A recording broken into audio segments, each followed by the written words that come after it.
2 decades later, I pulled up to the grand house I'd deeded to my sister, the one I'd sacrificed everything for, only to find her curled up asleep on the doormat like discarded trash. She was wrapped in threadbare gray rags, and my own son was casually scraping mud from his boots across her back while smirking to his guests. "Oh, don't mind her.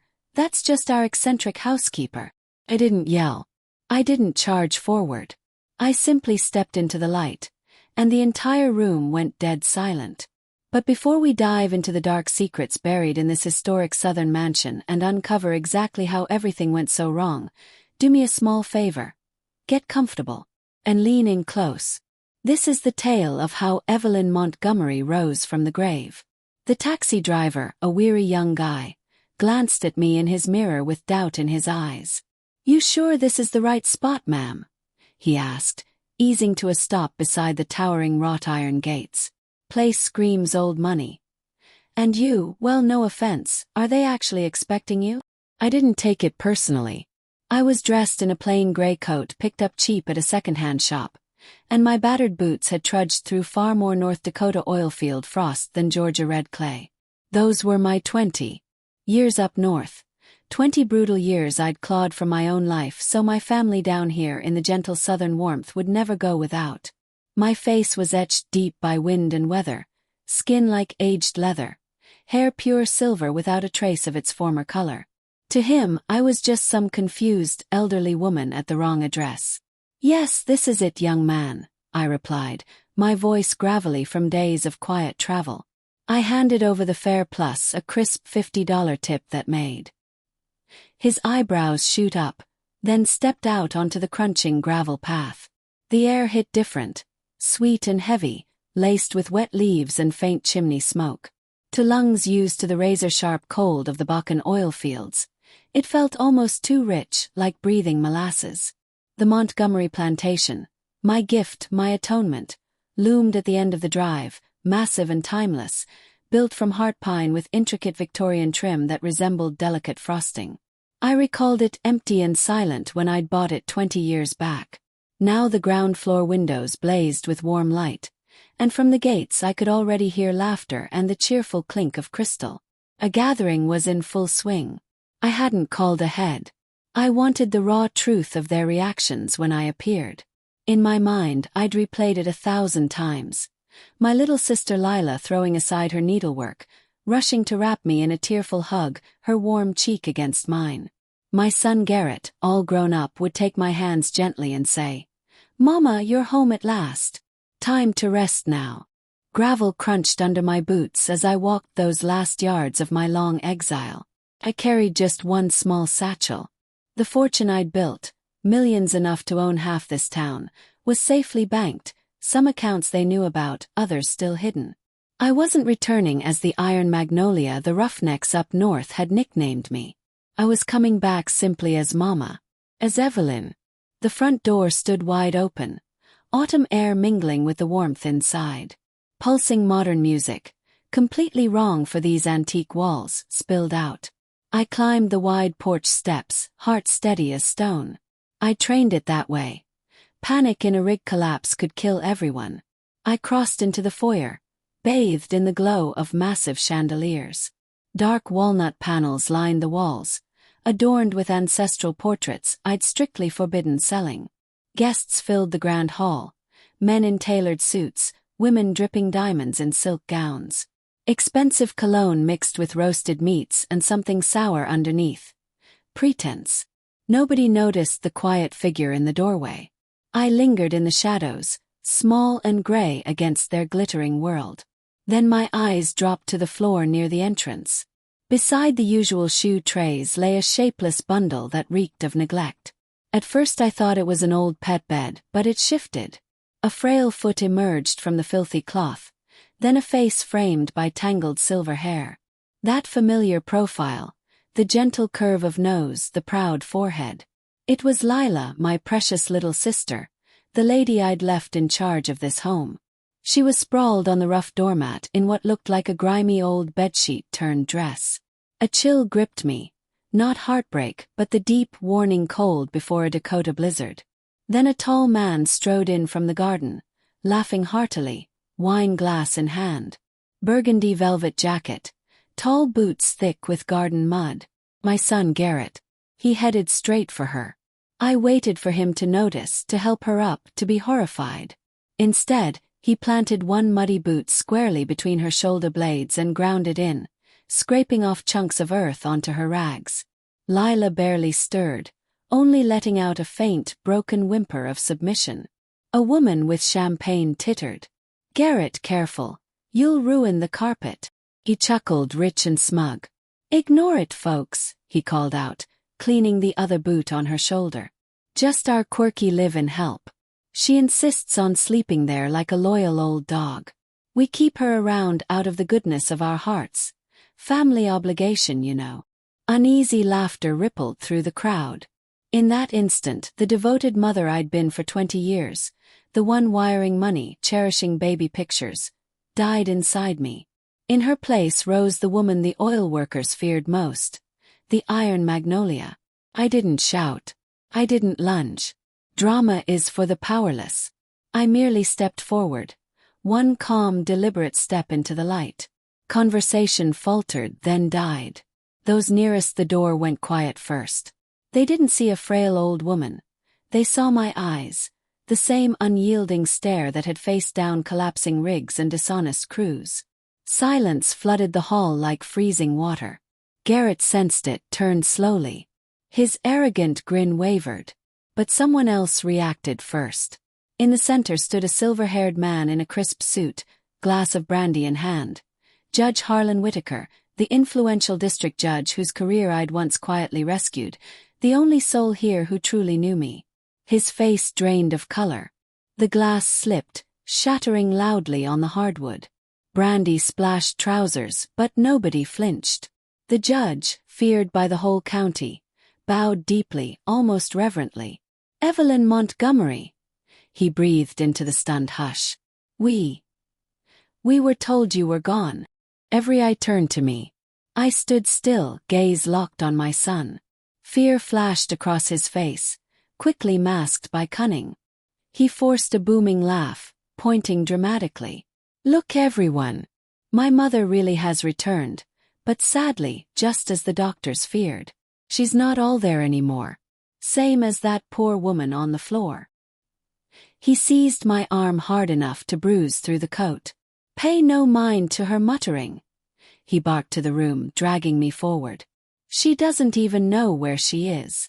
Pain meant nothing. I'd endured worse. I looked straight at Judge Whitaker. His expression wavered, old loyalty warring with convenient denial. He nodded faintly, eyes dropping. Silent betrayal. "Sorry for the interruption, friends," Garrett announced with fake concern. "Just a bit of elder family awkwardness." He hauled me toward the grand staircase. I complied, playing the feeble mother to his caring son. But instead of my old garden view bedroom, he veered into the narrow back hall, shoving open a peeling door at the end. He flung me into a cramped, windowless storage pantry stuffed with junk and reeking of mold. A filthy cot sat in the corner. He slammed the door, leaning against it, mask finally gone. Only raw fury left. "Listen up, you dried-up old hag," he snarled, breath sour with wine and decay. "Downstairs, you're either dead or deranged, your choice." I studied his face, hunting for the sweet boy I'd raised. Nothing remained but a spoiled, desperate man. "One word to the judge or anyone," he whispered viciously, "and I'll toss your dear aunt out in the cold in nothing but her shift. She'll be dead by dawn." Got it. No panic rose in me. Fear clouds judgment. I couldn't fight him physically. Shouting was pointless with the party noise below. My weapons: patience and knowledge. I let my posture sag, eyes glaze, hands tremble like the elderly I'd seen up north. "Garrett, where are my spectacles? It's so dark. I want to go home," I mumbled. He sneered, tension easing. He saw only a helpless old woman now. "Stay put and keep quiet."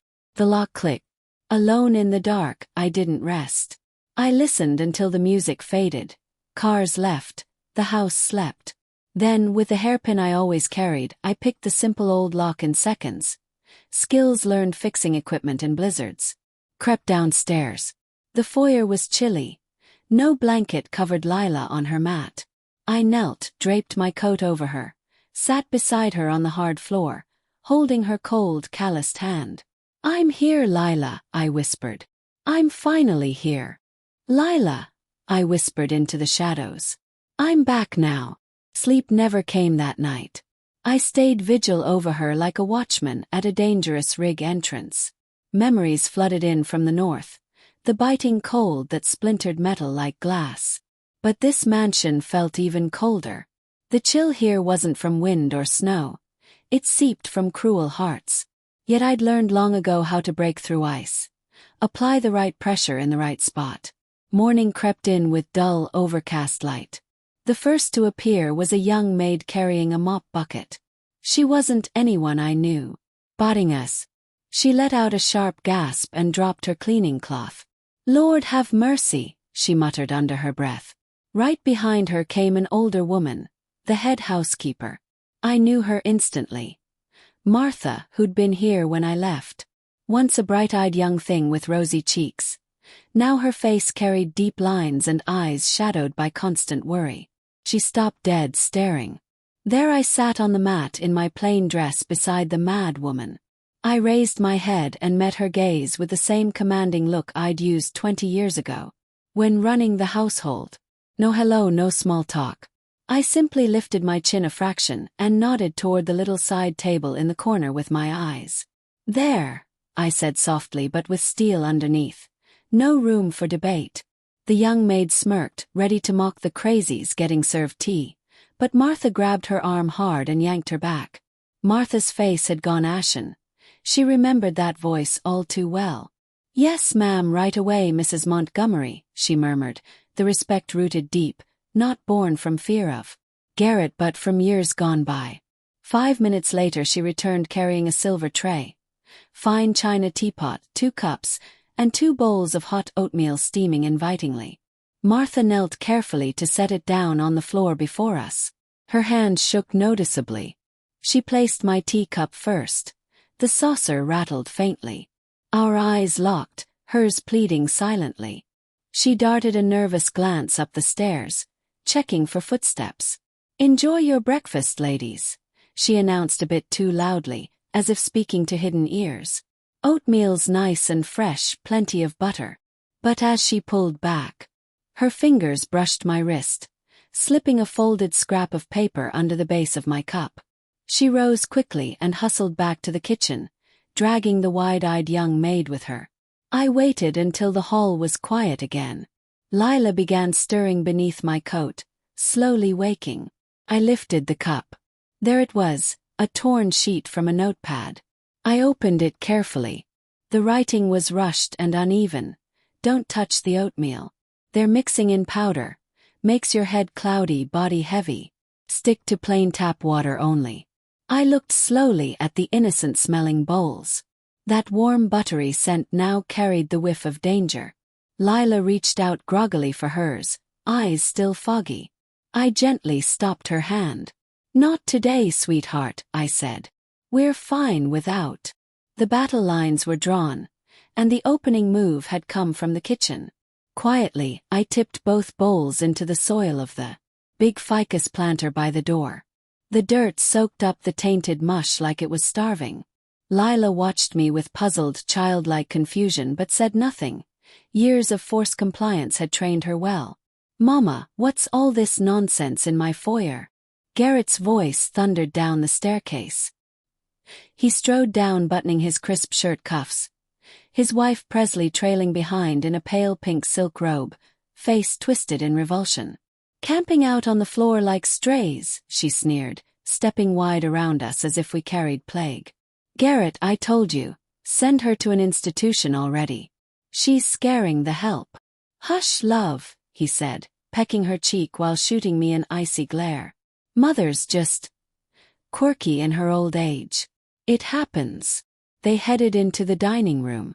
I helped Lila to her feet. Her knees wobbled, but she clung to me with unexpected faith. We followed slowly. The main table groaned under platters of cold cuts, ripe fruit, and buttery croissants fragrant with vanilla. Garrett and Presley took the heads of the table like royalty. We were directed to a tiny corner stand with a bowl of hard, day-old biscuits and a pitcher of water. "Make yourselves at home," Garrett said offhand, piling smoked salmon on his plate. "Special light fare for you two, doctor's orders." I sat expressionless. Lila grabbed a biscuit and gnawed hungrily despite missing teeth. I took one too. Safe enough. I chewed slowly, observing. Daylight revealed what shadows had hidden. Lila's pupils huge and dark, skin ashen and damp, movements twitchy and off-balance.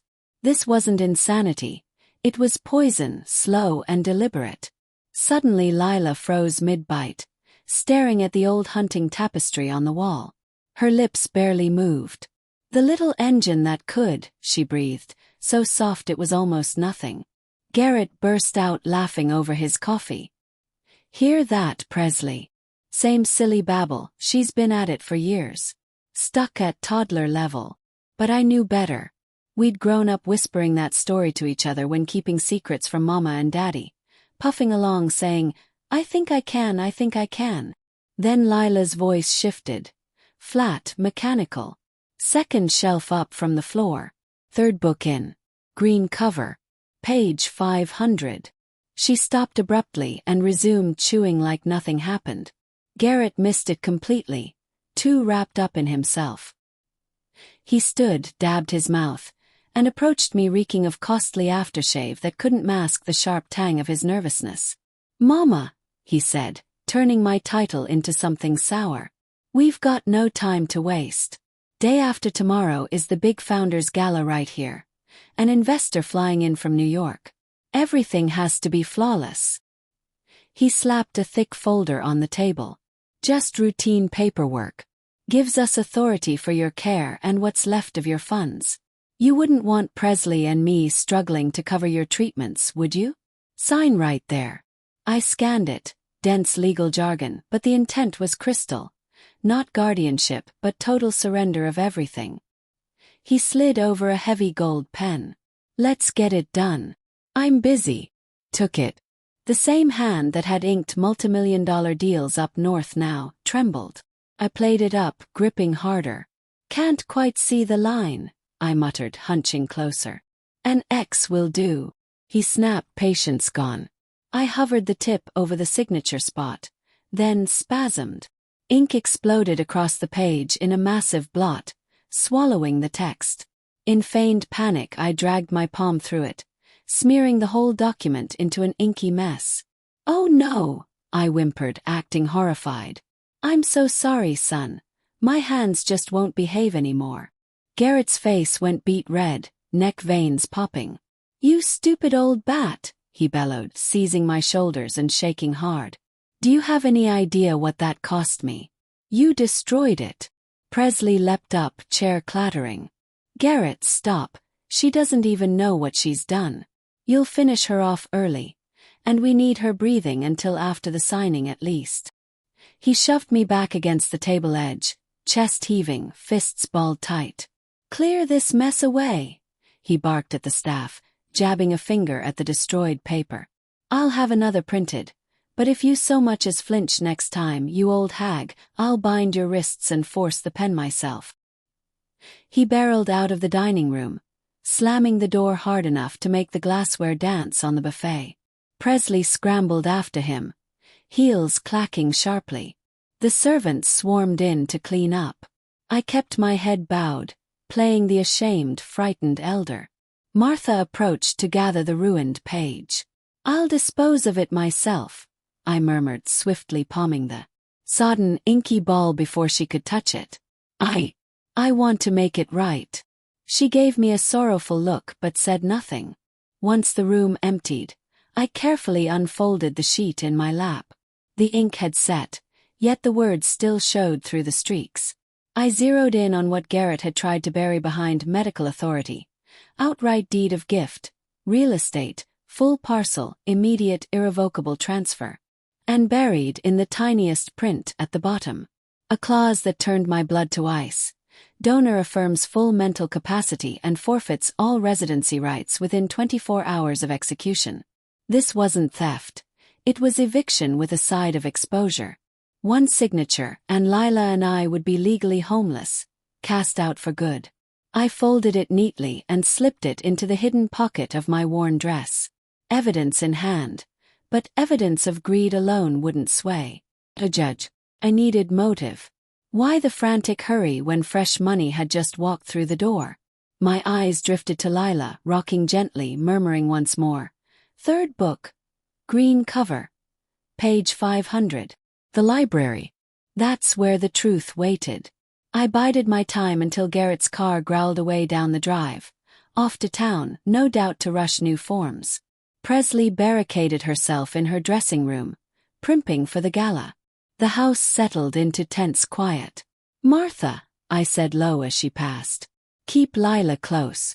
Your livelihood rides on it. A spark of determination flashed in her worried eyes. She nodded and guided my sister toward the kitchen, out of sight. I made for the library. The heavy oak doors were bolted, Garrett taking no risks with my fondness for books. Hallway clear. I drew out the faithful hairpin. Fingers recalled the motions perfectly. Back in the oil fields, old Uncle Mike had shown me how to coax frozen warehouse locks during whiteouts. Talk gentle to the tumblers, Evelyn, he'd grin. They'll open if you ask nice. Yes. A soft click, like a twig under snow, and it surrendered. I eased inside, closing it silently behind me. Dust and aged leather greeted me. Heavy drapes blocked the light, leaving the room in shadow. I clicked on the brass desk lamp. Its glow carved a path through the gloom, revealing towering shelves crammed with volumes. Second shelf up from the base. Third book over. Green spine. Classics row. There was the little engine that old childhood favorite.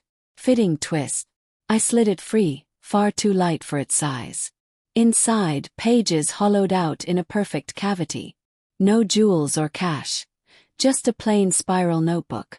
I sank to the floor, back against the shelf, and flipped it open. Lila's journal. Early entries in elegant script we'd both been drilled in. March 15th.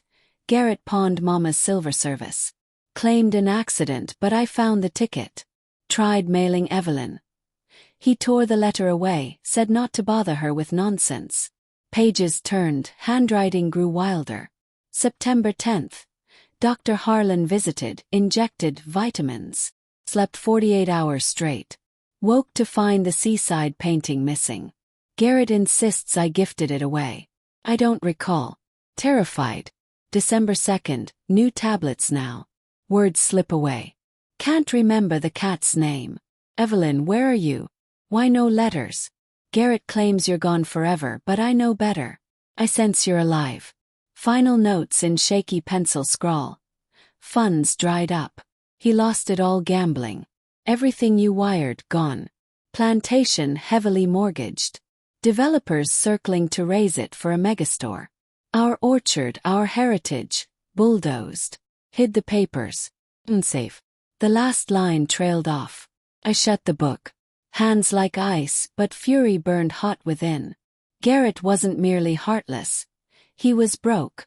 Every grueling dollar I'd earned in the frozen north, squandered. Now he'd trade our ancestral home for a quick payout to dodge ruin. My remaining wealth wasn't the target. My signature was, to validate selling the land outright. Without it, or Lila's, he was stuck. That's why the urgency, the drugs, the push for incapacity rulings.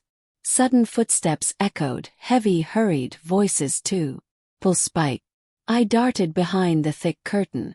Door flung wide. Two figures entered. You're not hearing me, Dr. Harlan pleaded, voice quivering. Levels are already toxic. Any more and their hearts give out.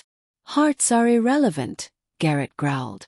I need them babbling idiots at tomorrow's gala so the judge rubber stamps guardianship without a second glance. They halted at the desk, mere feet from my hiding spot. Shadows visible through the fabric slit. Garrett paced like a caged animal. 1 week, Harlan. That's all the developer's giving me. Deliver clean title or they seize it all for the loans. And you won't walk away clean either. Those fake scripts, unauthorized sedatives. The doctor mopped his forehead. Garrett, your mother, she doesn't seem unhinged. That steel in her eyes. She's a doddering relic playing queen, Garrett snapped. Double the dose tonight, tea, broth, whatever. Force it if needed. By dawn they won't manage a coherent sentence. Clear. But it might kill them, Harlan protested faintly. Then we give them a fancy funeral, Garrett spat. The dirt's worth more than 2 addled old women. Do it, or I'll spill to the judge about your last patient, accidentally willing her condo to your wife. Heavy silence pressed in. Harlan's breathing ragged. All right, he rasped. Tonight. They exited, door ajar. I emerged steady-handed. Puzzle complete. This was survival now. Mine and Lila's, with hours left to turn the tables. The diary was ammunition, but I needed a turncoat.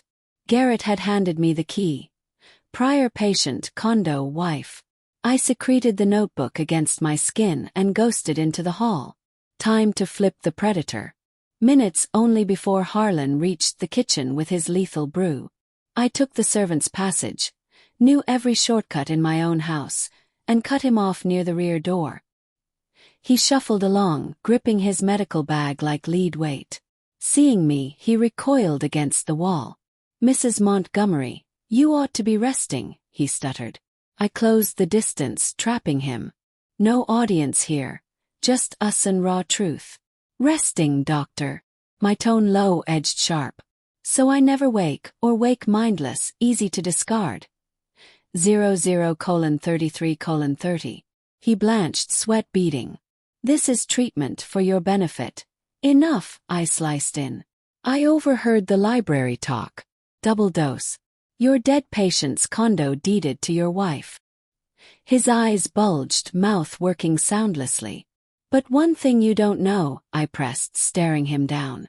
Think I'm just some weathered northerner. I hold majority stake in the conglomerate bankrolling the state medical board, the one that nearly stripped your license 5 years back. I stayed silent then, but your name stuck. Partial bluff, but terror paints the rest vivid. He shook, bag thumped to the floor. Choice time, Harlan. I leaned closer. Follow my son's murder plot, and you're in a cell for premeditated homicide before the week ends. My attorneys will exhume every shady script you've written. Total ruin. Pause for wait. Or aid me now, and maybe your name vanishes when I overhaul this town. He gulped, seeing executioner, not patient. What do you need? Swap the drugs, placebos, vitamins, sugar pills, anything harmless. Report full compliance to Garrett. He bobbed his head frantically. Done. I swear. One more, I gripped his coat. At tomorrow's gala, when questioned, you speak pure truth. Nothing less. Yes, Mrs. Montgomery. Let go. He snatched his bag and fled clumsily toward the kitchen. Trust thin, but self-preservation is the strongest chain. I squared my stance, no more hunching. Each stride through my halls reclaimed dominion. Into the kitchen, pandemonium. The burly cook Garrett hired bellowed at Martha, who tearfully guarded Lila with a bowl of soup. Get that madwoman out, she'll spoil appetites. Feed her in the yard like an animal. Lila cowered on a stool. I approached silent behind the cook. Out, I commanded. He whirled, incredulous. Who the hell, back to your corner, crone. I lifted a hefty iron skillet from the stove and balanced it steadily in my palm. Leave my home immediately, I stated flatly. You're dismissed, effective now. The ice in my stare silenced any retort. He gaped at the pan, at me, at the stunned help. No one moved to back him. This place is insane, he grumbled, ripping off his apron and flinging it down. You'll never see me here again. He bolted through the rear exit. Quiet blanketed the room. The staff eyed me with a mix of awe and dread. Martha, I softened my tone. Serve real meals to all. Including Lila. I approached my sister. She lifted her gaze. the haze lifting, toxins fading. Frail still, but her eyes sharp. "Evie," she breathed, seeing me truly after so long. "You're here." I pulled her close, her fragile frame against mine. "I'm here, dear." "Done." Lila drew back suddenly, glancing around suspiciously. She yanked my sleeve, pulling me near. "Evie, hear this," she hissed urgently. "The deed, they're after it." "I know," I murmured. "Found your journal." "No, not that." Her grip tightened fiercely. "The actual title, with a clause. Kept it hidden. Knew you'd return. Stashed where he'd never guess." "Where?" Lila's smile was faint but sly. "Your old winter coat, the fur-trimmed one from heading north." I went still. That very garment, dangling in the storage room where Garrett had confined me. I'd sat beside it all night, unaware rescue was so close. "You're a genius, Lila." I kissed her brow. "Always the cleverest." Now armed fully. Journal proving deceit, doctor poised to speak, and crucially, the genuine paper to shatter Garrett in one blow. Just a night and the gala left. They'd toast their win tomorrow. I'd conduct the downfall of their schemes. Leaving Lila with Martha, I slipped upstairs to the pantry. In the gloom, amid boxes coated in dust, hung that tattered coat, warped by years. My hand shook tracing the inner seam. Rough sutures from her unsteady fingers. I teased the threads free with a nail. Material split. Tucked in the lining, padded safe, a thick folded sheet. I drew it out, the crinkle loud as thunder in the hush. Even dimly lit, the 20-year-old notary stamp gleamed. My ace, my blade. Next morning, the plantation hummed with frenzy. Staff darted with platters. Decorators wove floral swags on banisters. Garrett and Presley snapped it all in sight, nitpicking every flourish. Lila and I confined to the garret, their fix to stash the unstable kin till company cleared. Unaware Harlan had honored his vow. Door unbolted, hefty lock a sham, latched loosely, unlocked. We waited wordless. Lila composed, having swallowed Harlan's harmless calcium tabs. Thoughts crisp again. Downstairs, arrivals swelled. Tunes, chuckles, shoe taps. "Now," I declared at the courthouse bell's 7 chimes. I approached the antique chest in the corner. Knew it held mother's gowns. Lid heaved up. Moth flakes and lavender wafted. Out came a rich crimson velvet frock. Strict lines, tall neck. Vintage yet majestic. Slipped it on, fit like destiny. Combed my silver locks into a tight chignon, pinned with that versatile hairpin. From my arrival coat's pocket, a slim case. Presidential Business Award, weighty silver medallion on ribbon, from my oil boom heyday. Fastened to my bodice. Clothed Lila in a neat ivory shift found there. Cleansed her face, neatened her tresses. No more mad crone, just a timid yet poised gentlewoman. "Come, Lila." I extended my arm. "Time to remind them who's lady here." We exited the loft, descending the service stairs to the grand foyer. Below, festivities peaked. Vast chandelier sparkled in bubbly flutes. Garrett commanded a makeshift podium by the hearth, dashing in black tie, exuding poise. Flanking him, the judge, stout, flushed, clutched a binder. "Friends." Garrett's mic-boosted words filled the space. "Grateful you're here. Tonight honors our roots, and eyes the horizon. Sadly, my mother and aunt sit this out. Health demands seclusion and quiet." Sympathetic murmurs. Presley dabbed tearless eyes with lace. "It's tough," he feigned grief. "Watching dear ones slip away mentally.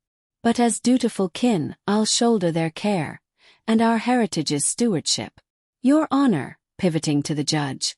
"Witness this guardianship decree." Judge nodded, flipped open the file. Garrett gripped the pen, glee evident, success within grasp. Then we emerged on the balcony overlook. Our footfalls drowned in melody, yet our aura rippled back. One guest glanced, then more. Murmurs swelled like tide. Orchestra stumbled silent. Garrett looked up, pen hovering. His bulged. No ragged hags. Me erect in velvet, metal gleaming. Lila tidy, serene beside. Hush absolute, save the mantel clock's tick. Well now, Garrett forced a brittle chuckle. They've wandered out. Poor dears, so fragile. Guards, escort them back, they might act out. He signaled the door sentries. 2 hulking figures advanced on the steps. I held ground, palm raised outward, the motion that halted heavy rigs. Halt, I commanded. Voice moderate yet booming off walls. Such command froze them cold. We descended deliberately, pace by pace. Lila clutched my elbow. Crowd split like sea, creating path. Faces mix shock, fear, intrigue.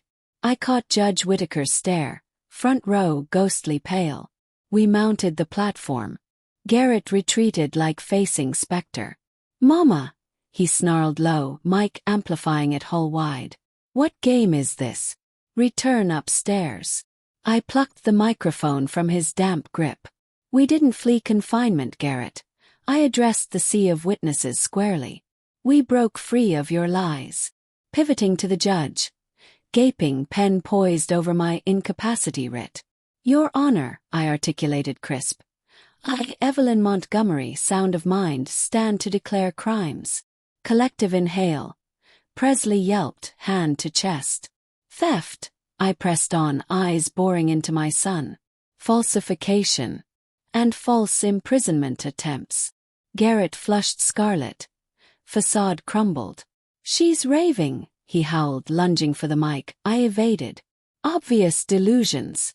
Dr. Harlan, back me up, confirm it. Eyes swiveled to Harlan, cowering by a pillar. Garrett pinned desperate faith on him. His final play.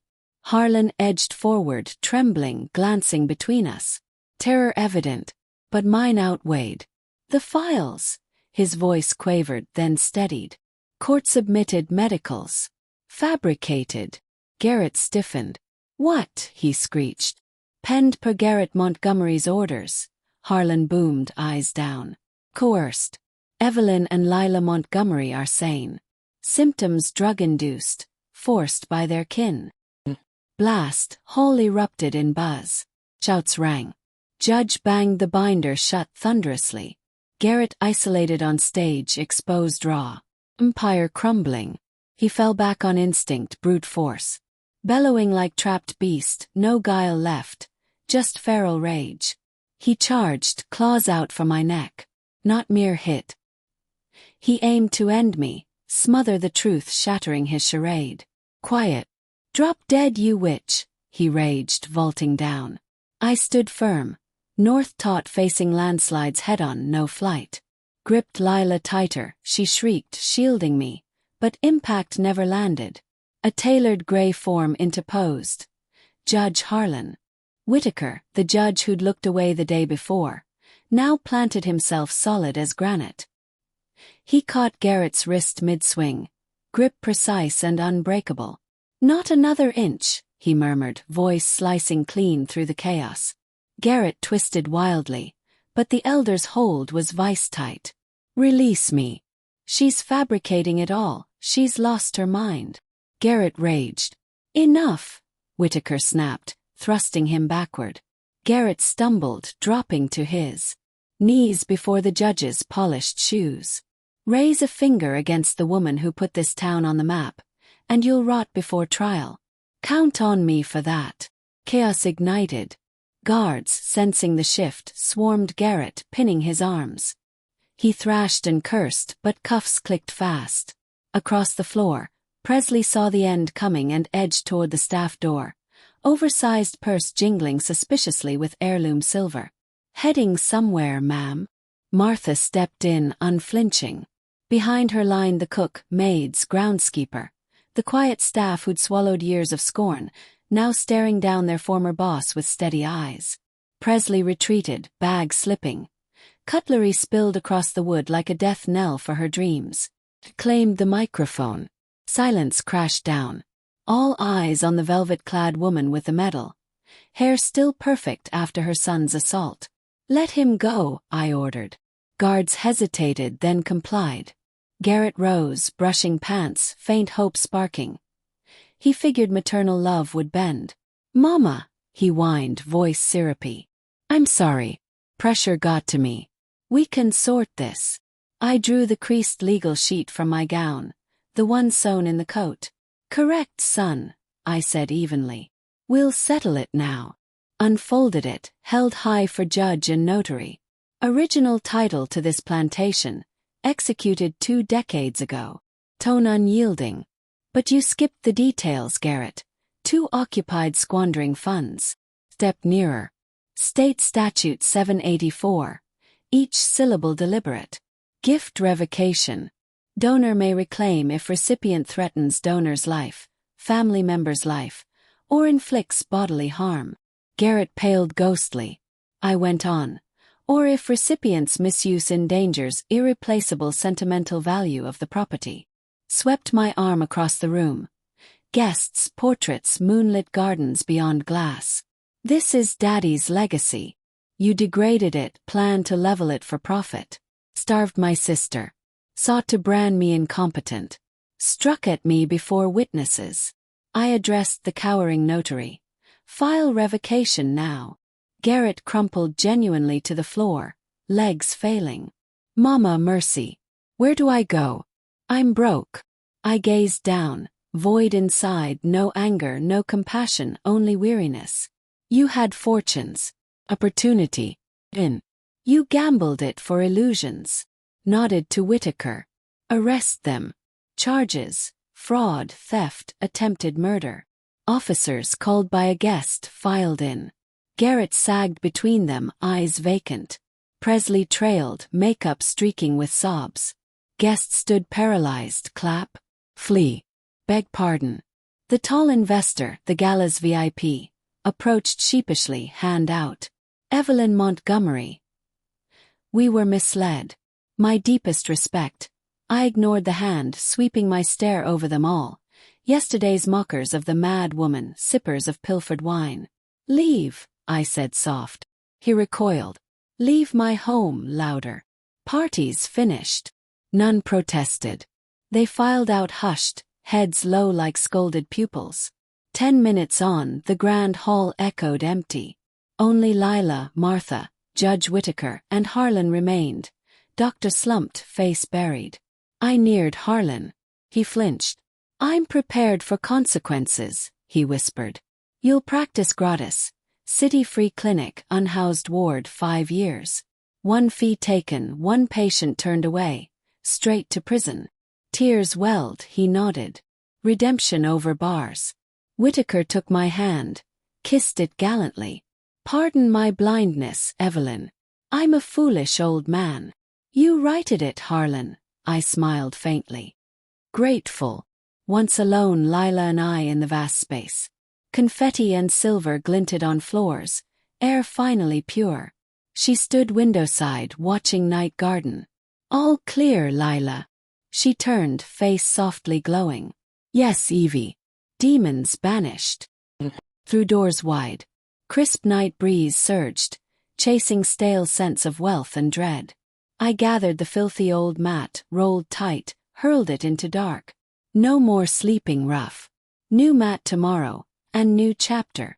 Week later, fresh varnish and sawdust scented the air. Far better than imported fragrance. Martha, Gardner, and I scoured every inch. I had Garrett and Presley's bedroom suite hauled out, burned in the yard. Flames devoured opulent frames and drapes. Smoke lifting away years of shame. Now I sat gardenside on a simple bench, fingers deep in cool soil, nestling tulip bulbs, tiny vows of coming bloom. Earth here welcomed, unlike northern permafrost foe. Evie, tea's ready. Turned. Lila on the porch, cocooned in wool, kettle steaming beside her delicate cup, from the sold service Martha had secretly stashed years back. No more shakes. Eyes bright, though faint trauma lingered, fading daily. Wiped soil from hands, joined her. Sun dappled through fading maples. "Feeling all right?" asked, settling in rocker. "Better," she smiled. "Peaceful finally." Evie. The east wing's vacant. brows up, sipping chamomile. 5 sunny rooms, she mused, eyes distant. Harlan mentioned so many like me. Elderly women discarded by kin, labeled burdens, nowhere safe. Cup down. Idea I'd harbored, unspoken for her sake. Shelter. Home, she gentle corrected. Place no one sleeps on floors. Sip from fine china without fear of poison. We can. We will, I vowed. Old foundation ties remain. Funds. Garrett burned plenty, but oil fields reward patience. We'll rebuild. We'll shelter others. Horn honked afar. Engine neared, gravel popped. Delivery van at gates. Order something. Lila asked. Our shared gift, I grinned. Essential decor. Met the driver, signed, hauled heavy roll to porch. Open it. Lila peeled paper. Thick coir mat, built to last centuries. But the words burned bold across. She read, voice breaking into giggles. Wipe your feet, or answer to the matriarch. We locked eyes and laughed. Pure, liberating peel soaring to ancient oaks, startling crows skyward. No edge, just joy. I positioned it precisely over old stains. Perfect, I said, admiring refreshed entrance. Welcome home, Evelyn. Welcome home, Lila. We entered, doors ajar. Fall breeze cleansing halls of final ghosts. Fresh start dawned. Thrilled you joined me for this tale. If it moved you, hit like and subscribe. Let's grow this circle. Comment your city and local time. Love knowing where you're watching from worldwide. Extra support. Donations welcome. I post daily true life journeys. Next, my top 2 stories will appear. Pick your follow-up adventure.